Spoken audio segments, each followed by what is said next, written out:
네, 한은 기자 김민지 차장과 계속 이야기 나눠보겠습니다. 그래서요, 이게 궁금합니다. 두 사람의 갈등은 완전히 봉합이 된 겁니까? 일단 그걸 판단하려면요. 대통령실 쪽에서 내세웠던 두 가지 조건이 해결됐는지 여부를 보면 됩니다. 명시적으로 이 두 가지 조건이라고 말은 하진 않았지만 한동훈 비대위원장 사퇴로 가지 않기 위해서 해결했으면 했던 두 가지가 있었습니다. 일단 한 위원장의 태도가 달라지는 것, 그리고 김경률 비대위원을 정리하는 것. 일단 오늘 한 위원장 겉으로는 공손하게 인사도 하고 대통령을 변함없이 존중한다는 말도 하면서 이 첫 번째 조건은 어느 정도 받아들여진 듯하죠. 두 번째, 김경률 비대위원을 정리하는 문제는요. 대통령실 측에서 스스로 거둬들인 분위기입니다.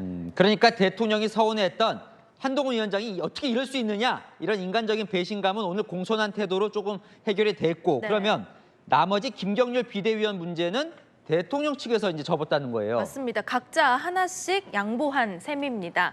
김경률 비대위원 거취와 관련해서는 이 마리 앙뚜아네트 발언 등으로 대통령실의 감정적인 부분을 건드린 측면이 있죠.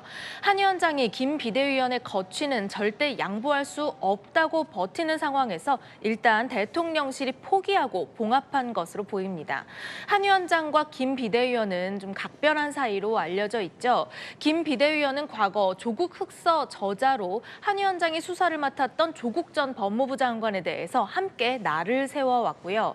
한동훈 법무부 장관 시절에 김 비대위원은 SNS 등으로 법무부 정책 등을 적극적으로 알리면서 사실상의 대변인이라는 얘기도 들었습니다. 김 의원은 한 위원장의 취임 일성이기도 한 이 운동권 청산이라는 상징성도 있습니다. 얼마 전 마포 을 지역구에서 운동권의 대표 인물인 정청래 민주당 의원 과 맞붙겠다고 나섰죠.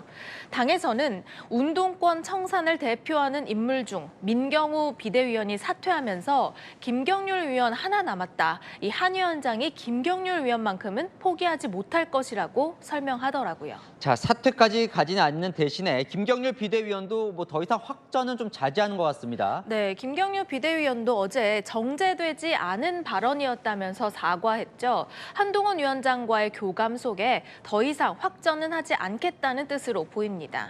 그래서 이제 앞으로가 궁금한데요. 갈등은 이제 완전히 봉합이 되는 거예요? 그렇지는 않습니다. 봉합은 됐지만요. 갈등이 벌어진 지점, 이것을 따져놓고 보면 해결된 게 없거든요. 윤 대통령과 한동훈 위원장이 충돌했던 부분, 바로 김건희 여사 관련된 발언 때문이었죠.